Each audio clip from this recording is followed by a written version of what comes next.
बोलिए सदगुरुदेव भगवान की, गुरु माता की, भगवान भोलेनाथ की, माता कामाख्या की, सभी संतों की, गौ माता की, बोलिए सच्चे दरबार की, करौली शंकर महादेव धाम की, गंगा मैया की, हर हर महादेव।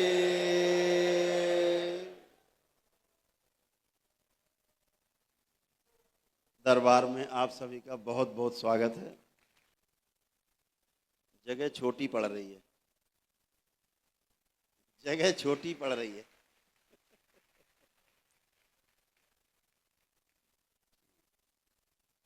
इससे बड़ी होगी, अब इससे बड़ी हो जाएगी जगह।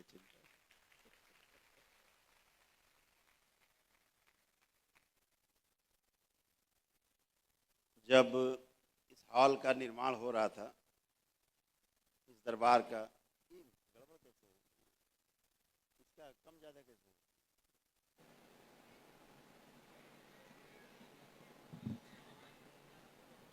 वो नहीं है माइक।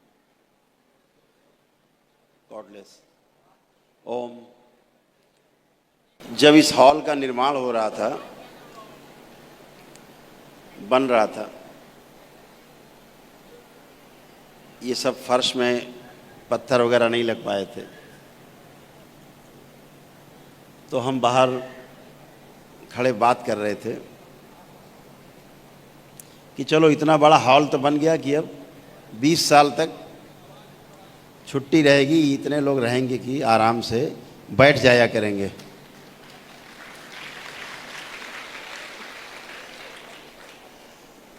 तभी बाबा की आवाज आई, बच्चा इतना बड़ा बनाओ जिसमें 50,000 आदमी एक साथ बैठ के ध्यान कर सके।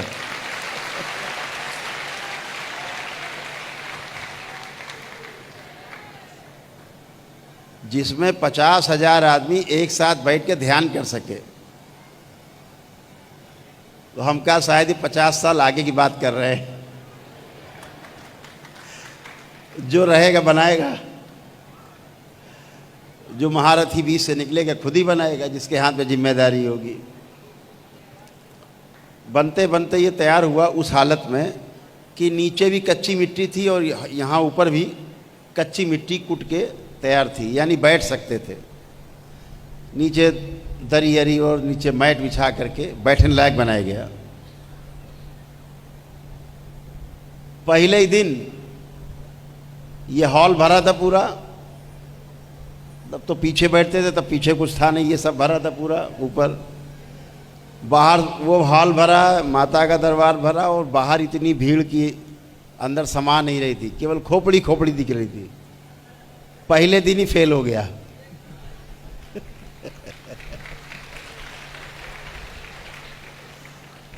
तो फिर ये हुआ कि चलो बाहर बनाया जाए कुछ। तो बाहर माँ कामाख्या का हाल बना, माँ के नाम से, जहाँ आप बैठते हो, हवन होता है सब। जैसे वो बन के तैयार हुआ तो यहाँ भी फूल, वहाँ भी फूल, बाबा भी फूल, दरबार, माँ के दरबार फूल, चारों तरफ सड़कों में लोग।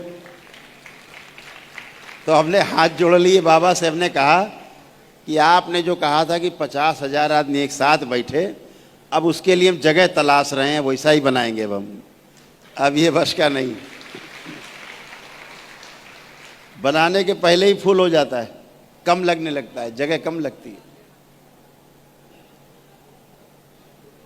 तो ध्यान साधना के लिए जगह चाहिए ही। तो आप सभी को बहुत बहुत बधाई, बहुत शुभकामनाएं।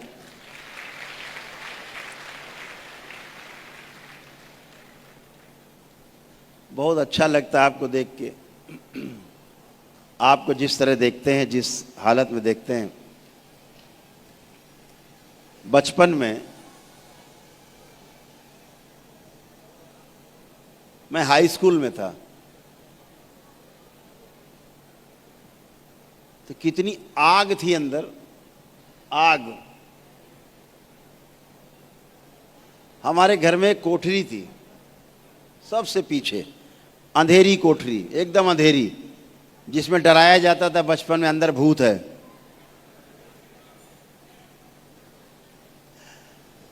तो उसी कोठरी में रात में हम कैद हो जाया करते थे, अंदर से कुंडी बंद कर लेते थे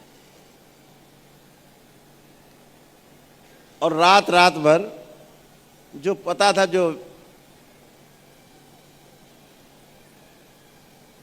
क्योंकि बाबा तब तक मिले नहीं थे। बाबा जी हमको मिले 17 वर्ष की उम्र में।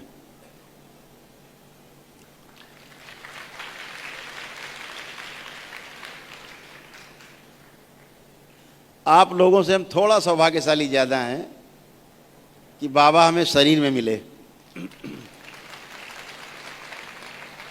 शरीर में तो आज भी हैं वो, लेकिन उस समय स्थूल शरीर जो उनको माँ से मिला था उसमें थे। बाबा का तो कुछ कह नहीं सकते, हो सकता आपके बीच में कहीं बैठे हों।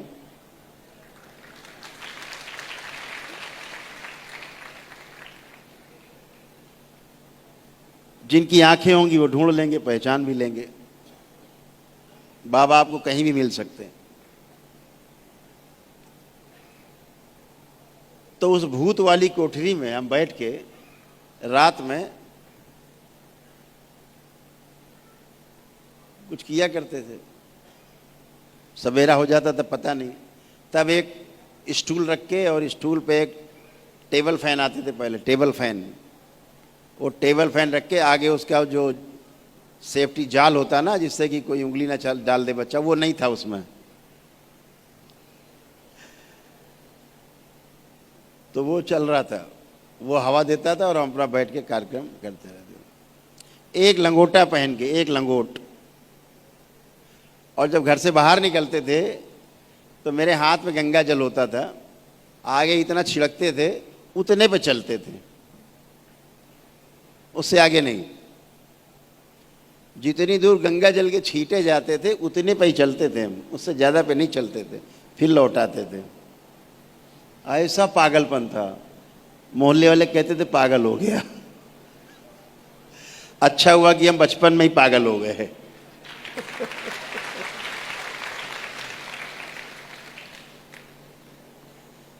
स्कूल की किताबों में बहुत इंटरेस्ट नहीं था।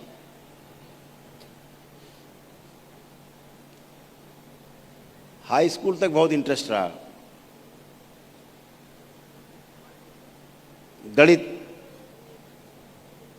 से बहुत प्रेम था। हमारे डीएनए में जो शरीर जहाँ से प्राप्त हुआ, गणित का बहुत महत्व था, गणित बहुत ज़बरदस्त थी। आज भी हमारी भतीजी है, छोटी है, आप वहाँ से बोलते रहिए 764 माइनस 18 प्लस 2014 गुणा किया 7 बराबर, माइनस किया 617, पूरा कितना हुआ? आपके कितना हुआ पूछते बता देगी कितना हुआ। एबकस।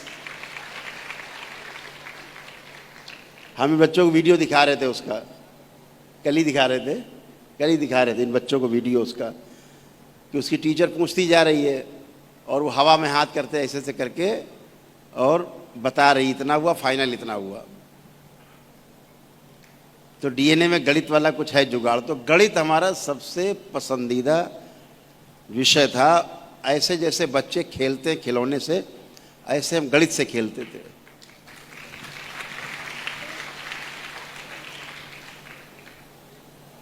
पागलपन। हाई स्कूल में 2 महीने में गणित की किताब चट करके सारे फार्मूले सब दिमाग में रट के ख़त्म हो करके फिर इंटर वालों की गणित की किताब हम पढ़ते थे। भैया हमारे इंटर में थे तो उनकी गणित की किताब फिर उनको हल किया करते थे हम। तो खूब पागलपन था कि भूतों वाली कोठरी में ध्यान साधना करते रहते थे।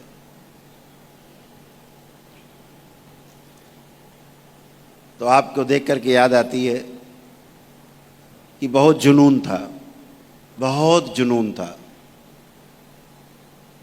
किस लेवल का जुनून था हमें खुद ही नहीं पता, लेकिन जुनून बहुत ज़्यादा था। बस ये लगता था आज ही जो कुछ है आज ही हो जाए, मुक्ति मुक्ति जो कुछ होता हो, मोक्ष हो, सब आज ही हो जाए, काम खत्म हो।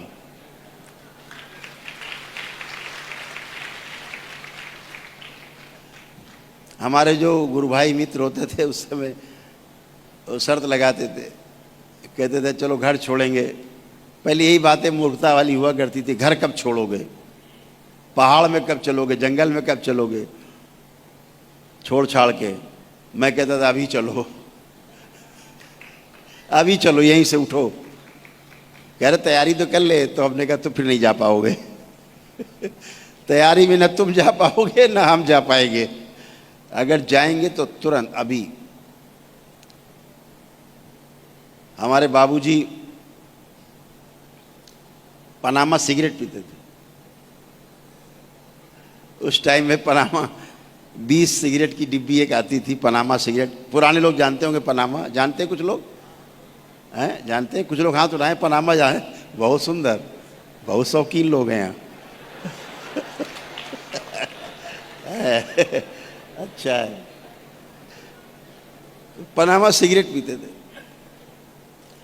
हमको थोड़ा अच्छा नहीं लगता था उससे, गंध से। पीते थे उससे मतलब नहीं था, बच्चे थे हम तो, लेकिन गंध से थोड़ा दिक्कत होती थी। तो एक दिन पहले क्या होता था कि जहाँ चूल्हा होता था, कच्चा मिट्टी का चूल्हा बनाया जाता था, तब छोटे थे, तब ये गैस ऐसी आई नहीं थी, उस समय घुसी नहीं थी घरों में। अब तो घरों में गैस घुस गई, पहले शरीरों में होती थी गैस, अब घर में घुस गई। तो उसमें चूल्हा कच्चा मिट्टी का, तो वहाँ रोटी, अम्मा रोटी बनाती थी, तो हम लोग पीढ़ा बाहर लीप पोत के और पीढ़े में बैठ के आराम से खाते थे। तो मैं खाना खा रहा था और बाबूजी खाना खाने के बाद दूर चारपाई में सिगरेट उन्होंने जलाई। तो उसका धुआं आया, तो मैं अपना थाली लिया मैंने और मैं अंदर चला गया, घर के खाना खाने अंदर चला गया। तो बाद में उन्होंने पूछा होगा, हमारी माताजी ने हमसे पूछा कि तुम उठ के अंदर क्यों खाना खाने आए। बाबूजी पूछ रहे थे, वे खाना तो बाहर खाते थे चूल्हे के पास। तो हमने कहा कुछ नहीं, वो धुआं आ रहा था तो फिर अच्छा नहीं लग रहा था, इसलिए अंदर आए। वो बात उन्होंने बाबूजी को बता दी। बाबूजी ने हमको अगले दिन बाबूजी ने बुलाया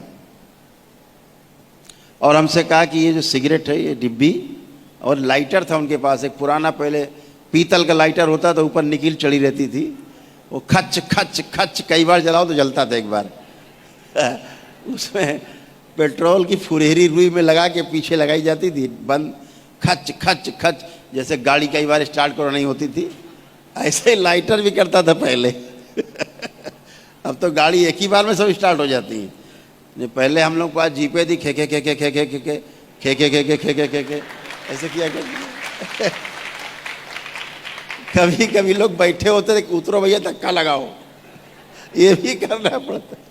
अब तो फटाफट एक ही बार में स्टार्ट हो जाती है, टेक्नोलॉजी बहुत बढ़ गई, आगे आ गई।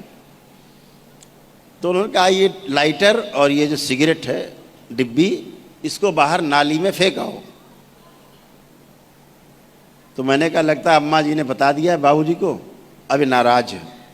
तो हमने बाबूजी हमें कोई दिक्कत नहीं, आप पीजिए, हमें कोई समस्या नहीं है आपकी सिगरेट से। उनका नहीं नहीं, अब ये छूट गई, अब ये बेकार है हमारे लिए।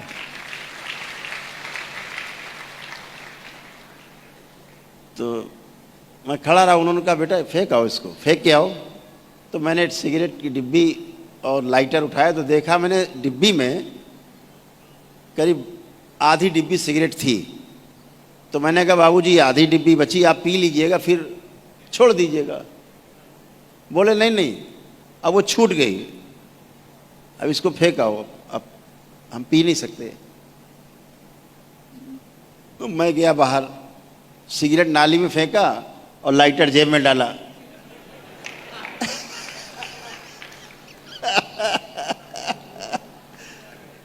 मैंने कहा हमारे खच खच करके जलाने के काम आएगा कुछ। आशय कहने का ये कि पहले जो बुजुर्ग थे, कितनी उनकी इच्छा शक्ति कितनी दृढ़ थी कि छूट गया, छोड़ा नहीं है, छूट गया। तो अगर मैं आज सोचता हूं, अगर बची हुई सिगरेट वो पी जाते डिब्बी में, तो वो सिगरेट कभी नहीं पीना छोड़ पाते।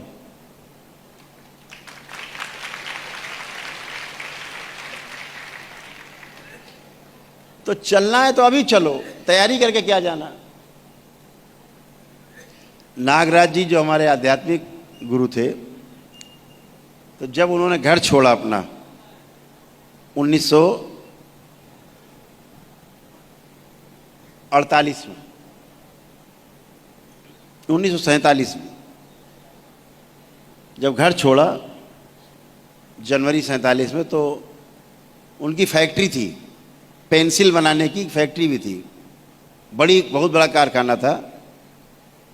कुछ अंग्रेजों के साथ मिलकर के उन्होंने कारखाना लगाया था, तो वो चलाते थे।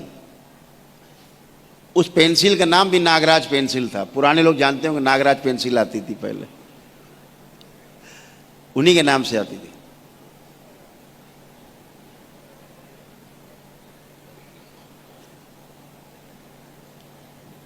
तो उन्होंने अपने पार्टनर को वो बेच दिया कि भाई तुम अब रखो, हम तो जा रहे हैं अब साधना करने। तो उनकी पत्नी ने कहा कि साधना करने जा रहे हो, कहाँ चलोगे? तो उन्होंने कहा कि नर्मदा जी के किनारे जाकर के, नर्मदा जी के किनारे जाकर के साधना करो। तो उनकी धर्मपत्नी ने पूछा, नर्मदा जी तो बहुत लंबी हैं,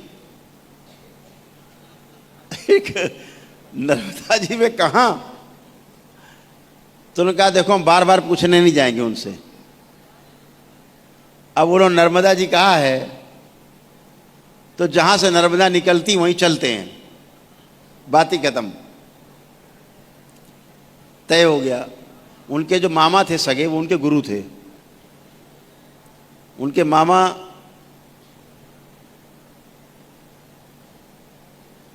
बहुत नामी शंकराचार्यों में से नाम था उनका, श्री चंद्रशेखर भारती, बहुत बड़ा नाम था, गणितज्ञ थे बहुत बड़े वो भी। वो उनके मामा थे सगे, शंकराचार्य थे। वो उनसे बहुत घबराते थे। उनके पास इतने सवालों का टोकरा था, वो कहते थे भाई ये सवाल सार्वजनिक मत पूछा करो, अकेले में जाके पूछा करो। तो वो अपने अंग्रेज दोस्त को उन्होंने फैक्ट्री अपनी बेच दी। कहा कि भाई तुम रखो, अब हम तो चले, कुछ पैसा ऐसा हमको दे देना। तो उन्होंने कहा ठीक है, हम आके आपको कल देते हैं। अब इन्होंने अपना जो भी सामान वामान बांधना था, कपड़े पड़े थोड़ा बहुत, कि निकलना है तो कहाँ निकलना है, तो अमरकंटक जाना है, क्योंकि नर्मदा नदी अमरकंटक से निकली हुई थी, तो वहाँ जाना है। तो तैयारी हो गई। अब 1 दिन हो गया, 2 दिन हो गया, 3 दिन हो गया, उनके मित्र आए नहीं रुपया लेके देने। तो उनकी धर्मपत्नी ने पूछा भाई तैयारी में देरी, अब चलने में देरी क्यों? 2 दिन से तैयार हैं, आज तीसरा दिन है। तो उन्होंने कहा इंतजार कर रहे हैं कि हमारा मित्र आ जाए, रुपए ले लें। तो उन्होंने कहा ऐसा हम गठरी खोल रहे हैं, गठरी वठरी खोल रहे हैं, अब कहीं नहीं जाना। इसका मतलब आपको अभी आपको इतना लगाव हो रुपए पैसे से, तो फिर यहीं रुकते हैं, अभी कहीं चलने की आवश्यकता नहीं आज के बाद से। तो उनको झटका लगा कि हमसे ज़्यादा ज्ञानी तो पत्नी है। तो उनकी जेब में 3 या 4 रुपए चांदी के सिक्के थे, जो उनके लुंगी में थे। वो ऐसे ही चल दिए और अमरकंटक पहुंच गए। फिर बहुत लंबी कथा है। तो जो अभी आया और अभी नहीं कर पाए, मोह, मैं कल इस बात को कह रहा था, मोह, अगर आपको मोह है और आपने सोचा चलो ये वाला आज खा लेते हैं मिठाई, कल से छोड़ेंगे, ये आदमी कभी मिठाई नहीं छोड़ पाएगा।